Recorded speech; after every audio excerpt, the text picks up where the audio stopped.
அப்போ இப்படிப்பட்ட இந்த வியாபார முறைகளை முதாரபாங்கிற ஒரு முறையை அறிமுகப்படுத்துகிறாங்க. முதாரபா என்று சொன்னால் ஒருத்தருக்கு வியாபாரம் தெரியும், அந்த வியாபாரம் தெரிகிறவர்கிட்ட கையில் காசு இல்லை, கையில் காசு இருக்கிறவர் அவருக்கு முதலீடு கொடுப்பார், அந்த முதலீட்டை வச்சு அவர் வியாபாரம் பண்ணுறார். பேசிக்குவாங்க. எப்படி பேசிக்குவாங்கன்னு சொன்னால், இத்தனை சதவீதம் நம்ம லாபத்து நஷ்டத்தை பிரிச்சிடலாம்ண்டு. லாபம் மட்டுமில்லை, லாபத்தையும் நஷ்டத்தையும் இத்தனை சதவீதம் பிரிக்கணும் அப்படிங்கிறது. எனக்கு வியாபாரம் பண்ண நல்லா தெரியும், என்கிட்ட காசு இல்லை, ஒருத்தர் 10 லட்சம் ரூபா காசு தராரு, இந்த 10 லட்சம் ரூபா காசுக்கு நான் ஏதோ அரிசியோ சீனியோ வாங்கி என்னுடைய கடையில் வச்சு விற்கிறேன், அல்லது நான் தெருவாக போய் விற்கிறேன். விற்றா நான் கஷ்டப்படுறேன், கஷ்டப்பட்டதுக்கு எனக்கு ஒரு சதவீதம், பணம் கொடுத்ததுக்கு உனக்கு ஒரு சதவீதம். பேசும்போது சரியான சதவீதத்தை பேசிக்கணும். 40 60 70 30 50 50 அதை பேசிக்குவாங்க.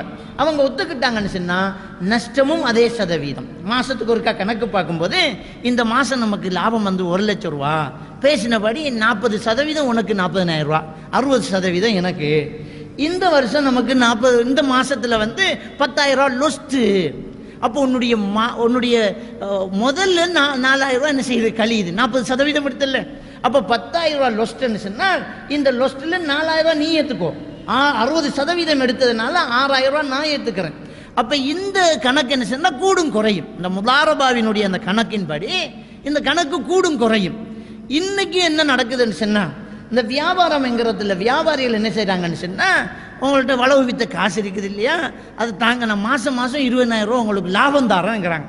கரெக்டாக நான் மாதம் 20, நஷ்டம் எல்லாம் இல்லை, நம்முடைய வியாபாரத்தில் நஷ்டம் எல்லாம் கிடையாது, லாபம்தான் அப்படிங்கிறாங்க.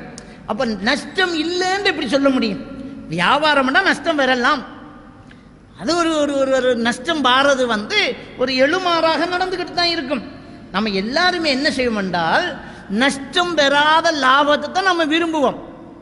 அதனால தான் அல்லாஹ் தஆலா சொல்லும்போது, உங்களை அல்லாஹ்வுடைய நினைவை கூறுவதை விட்டு உங்களை இந்த விஷயமெல்லாம் தடுக்கக்கூடாது என்று சொல்லி போது அல்லாஹ் தஆலா என்ன சொல்லலான்னு சொன்னால், உங்களுடைய குடியிருக்கக்கூடிய நீங்கள் ஆசையாக கட்டின உங்கள் வீடு, நஷ்டத்தை நீங்கள் பயப்படக்கூடிய உங்கள் வியாபாரம்ங்கிறான். அப்போ நம்ம எல்லாருமே நஷ்டம் வந்துடக்கூடாது என்றது தான் நம்முடைய வியாபாரமே.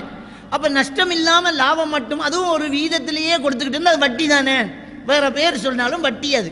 அப்போ அவங்க சிலர் வந்து கேட்குறாங்க, இல்லை அது கணக்கு பார்க்குற கஷ்டமாம், அன்னளவாக மாதம் 20,000 ரூபா தராது, 10 லட்ச ரூபா வாங்கிட்டு அனுமதியான்னு கேட்குறாங்க. அதெல்லாம் முடியாது. கஷ்டம்னா அந்த வியாபாரத்தை நீ ஏன் பண்ணுற? கணக்கு பார்க்குறதே உனக்கு கஷ்டம் வந்தால் அந்த வியாபாரத்தை நீ எப்படி செய்யலாம்? கஷ்டம் கணக்கு பார்க்கணும். உனக்கு மாதம் கணக்கு பார்க்குறது கஷ்டமாக இருந்தால் வருஷத்துக்கு ஒரு தரம் கணக்கு பாரு. அப்போ மாதம் கொடுக்குறத நோட் பண்ணி வச்சுக்கோ. மாதம் உங்களுக்கு செலவுக்கு இவ்வளவு தந்துக்கிட்டு இருக்கிறேன், வருஷத்துக்கு கணக்கு பார்த்துட்டு மீதம் இன்னும் எவ்வளவு தரணும், அல்லது மீதம் நீ எவ்வளவு திருப்பி தரணும், அல்லது நஷ்டம் எவ்வளவு போயிருக்குங்கிறத கரெக்டாக முடிவு பண்ணணும். இதுதான் முதாரபா. நஷ்டத்திலையும் லாபத்திலையும் கணக்கு பார்த்தா அது முதாரபா. இன்றைக்கு இஸ்லாமிய பேரில் சில வங்கிகள் வந்து வேலை செஞ்சுக்கிட்டு இருக்குது. அதுக்கு ஃபத்வா வேற கொடுத்துருக்கு. உலமா சபை, உலமாக்கள் அந்த வங்கியில் வேலை செய்கிறதுக்கு முஸ்லீம்கள் வந்து மௌலைமார்களை தூக்கி வச்சிருக்கு. அந்த விளம்பரம் அப்படித்தான். அந்த விளம்பரத்தில் முஸ்லீம்களுடைய பணம், முஸ்லீம்களுடைய லாபம், ஹலால் வியாபாரம், அதுக்கு அரபு பேர்கள் எல்லாம் வச்சிருவாங்க. அஜ்ராம்பாங்க, முதாரபாம்பாங்க, இப்படி எல்லாம் வச்சுக்கிட்டு என்ன செய்வாங்கன்னா இன்னைக்கு இந்த வியாபாரத்தை செஞ்சுக்கிட்டு இருக்கிறாங்க. பேங்கு கொடுக்குது. எப்படி இந்த பேங்கு வியாபாரம் செய்யணும்? நஷ்டம் இல்லையா, நஷ்டம் இல்லாத வியாபாரத்தில் தான் நாங்கள் முதலீடு போடுவோம் அப்படிங்கிறாங்க. அப்போ எப்படி இந்த வியாபாரம் செய்கிறது?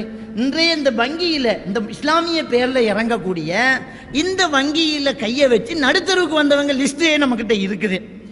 நடுத்தருவுக்கு வந்தவங்க.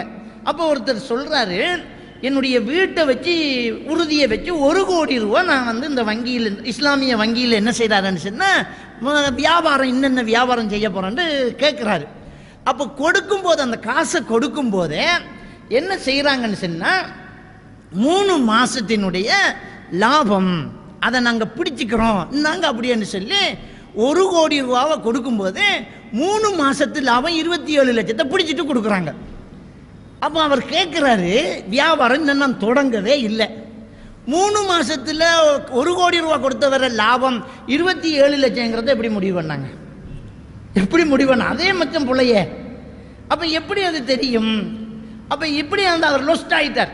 இந்த இஸ்லாமிய பேரில் வங்கிகளில் காசு எடுத்து லொஸ்ட் ஆகிட்டா கோர்ட்டில் கேஸ் போயிட்டு இருக்கு. நீங்கள் எந்த கோர்ட்லையும் போட்டு கேட்டு பார்க்கலாம். கோர்ட்டில் இந்த வங்கி கண்டு சொல்லி லோயர் இருக்கிறாங்க, கேஸ் போயிட்டே இருக்குது, பண மோசடி என்று அவர் அடகு வைத்த வீட்டு உறுதியை வச்சு அந்த காணி இந்த பேங்குக்கு சொந்தமானது என்று போர்ட் போட்டிக்காங்க. பேர் இஸ்லாமிய வங்கி. நஷ்டத்தில் பங்கெடுக்கணும் இல்லை, லாபத்தில் பங்கெடுத்த நீ நஷ்டத்தில் பங்கெடுக்கணும் இல்லையா? அப்போ நஷ்டத்தில் பங்கெடுத்த நீ இல்லை. இப்படியான இந்த வியாபார முறைகளும் என்ன செய்து நடந்துக்கிட்டு இருக்குது.